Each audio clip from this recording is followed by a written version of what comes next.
This is Dolynny TV, ladies and gentlemen. Good afternoon, and welcome back to yet another edition of Edmonton Oilers discussion here on this fine Sunday.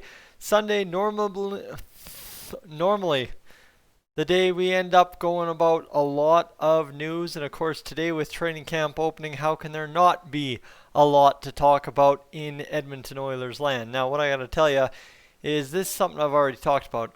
Maybe back in September 2019 when I said Adam Larsson has to have the best training camp for the Edmonton Oilers out of any of their players.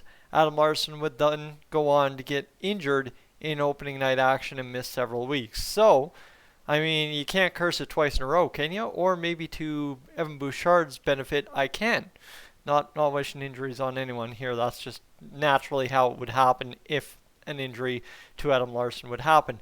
But now you take kind of a retrospective to that. Adam Larsson coming off of a couple rough years in a row now, and especially needing to rebound last year and then realistically not being anything any of us would write home about in 1920, and then the rough playing series for mostly everybody. I think when Dave Tippett's going out there and saying in a press conference today that the best defenseman in the play-in series was perhaps Chris Russell, I think as Oilers fans, we've got a major issue on our hands. And that major issue is having all these years of Adam Larsson as an Edmonton Oiler and realistically giving him all those minutes, giving him all the playing opportunity, and just the Oilers, A, not doing anything with what he gave us, and B, him perhaps not really doing anything with what we gave him.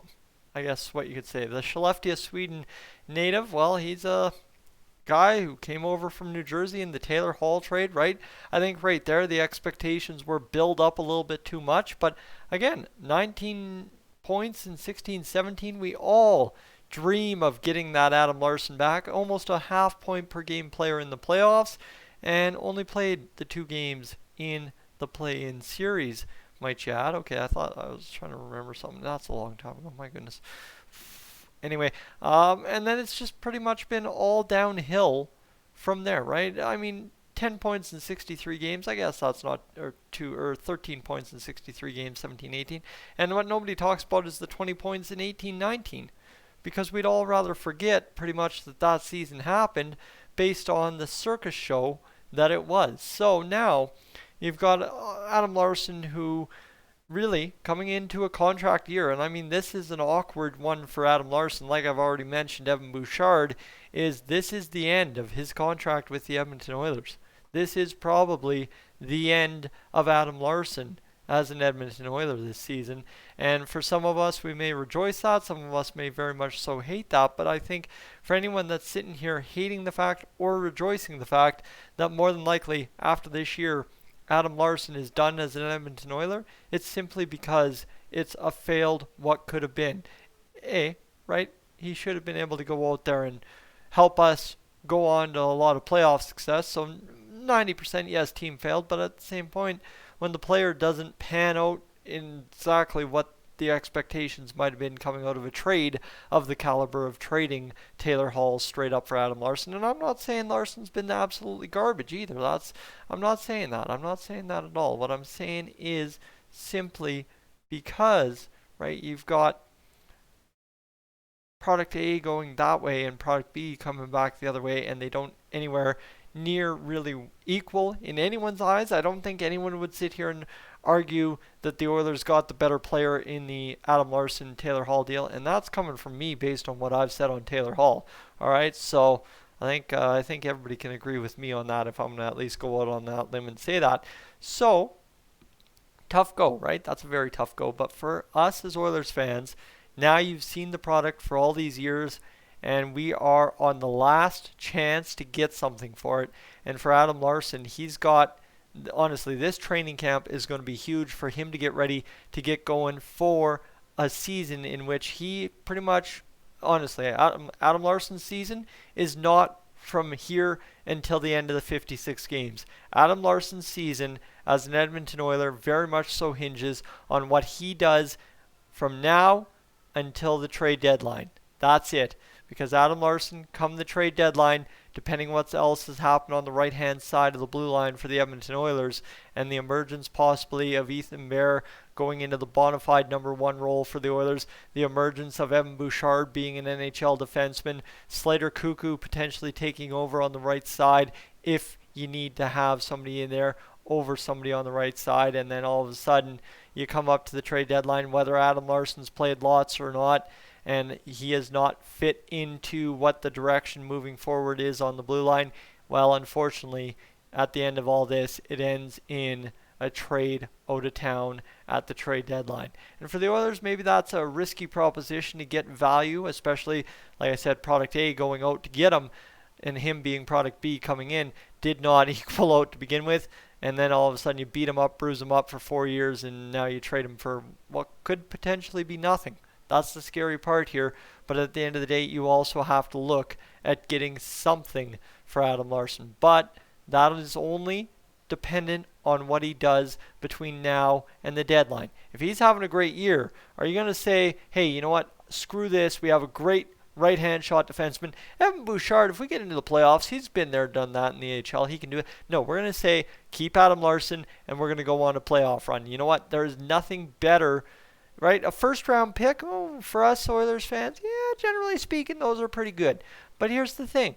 There's nothing better than going on a playoff run, and I think 99% of us Oilers fans would much rather run to at least the third round of the playoffs than trade Adam Larsson for a second, or if he's having a really good year, first round pick.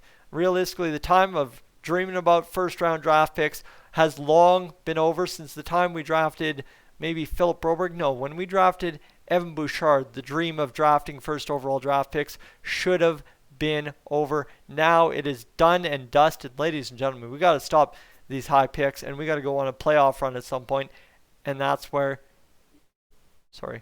Old Dominion One Man Band just came on. That is like legitimately my favorite song right now. Fun fact. Anyway, so let's go with the fact that that's done. We are not sitting here dreaming about first round picks anymore. It's finished.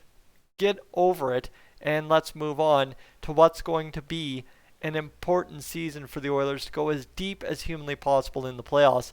And the question is, at the end of it, when you get to the trade deadline, is Adam Larsson worth keeping or not keeping? And if you've had an emergence on the blue line and Larsson has come out of training camp, sucked all season, and really just not delivered on what is a contract year for him, you cut ties, you get something for him, and you move forward into the playoffs, hopefully, with the team you have. Now, of course, there's the what if we're not in the playoffs. I'm not ready for that discussion. I haven't seen the Oilers play one scrimmage against themselves, so I'm not here ready to say, well, you know what, realistically, that's a good possibility, so let's write it off. I'm not writing anything off right now. I'm saying talk is cheap, and we got to show up and get it going. And there's perhaps no one else in the Edmonton Oilers locker room. Yes, Puljujarvi would agree, but there's still time on Puljujarvi, right? He's got another contract year, so we're not going to worry too much about that right now. But for Adam Larsson, the time is now or never as an Edmonton Oiler, and you have got to come in with your best training camp ever. Show up Skellefteå proud, and let's go get this job done, not only for Adam Larsson, but for us as Edmonton Oilers fans, because it is, like I said, now or never in an Oilers uniform for Adam Larsson, and that whether it be have your personal best season, whether it be go on a big long playoff run, maybe all the way to the finals, I don't know, but no matter what, right now for Adam Larsson, it started today. You know what, it doesn't all start tomorrow, it's already started. And you know what, last year we talked about him just needing to rebound and be a leader on the blue line and all that.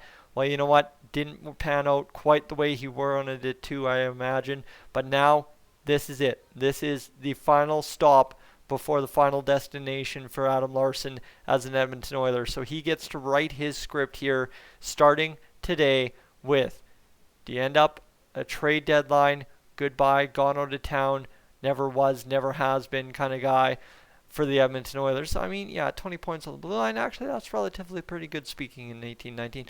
But for Adam Larsson, right, there is that possibility of he ends up just being that guy we traded Taylor Hall for. And in your career, if that's all you want to be known by, That's a rough go in the NHL. I mean, getting to the NHL is a huge accomplishment. Let's not kid ourselves there. But straight up, in the Oilers history books, there is a very good chance by the end of this year, Adam Larsson, unless he goes out there and does something stellar, he will end up being an Oiler from 16-17 to 2021. That was only the guy traded for Taylor Hall in most of our eyes. I mean, yes, he's played some very tough minutes. He's played very good defense at times, but most of it, compared to product A to product B, has been kind of a letdown. I'm not saying a full letdown, but kind of a letdown. So now you've got that chance to write your script, whether it be your final script as an Oiler or whether it be the start of what is a help towards bigger, better things with the Edmonton Oilers. Ladies and gentlemen, I'm Tyson. This is Dolynny TV. I don't think that makes as much sense as the argument I made last year, but it's a now or never thing for Adam Larsson in an Edmonton Oilers uniform. And if that ain't the reason to have your best season as an Oiler yet, I don't know what is. I am up on out of here.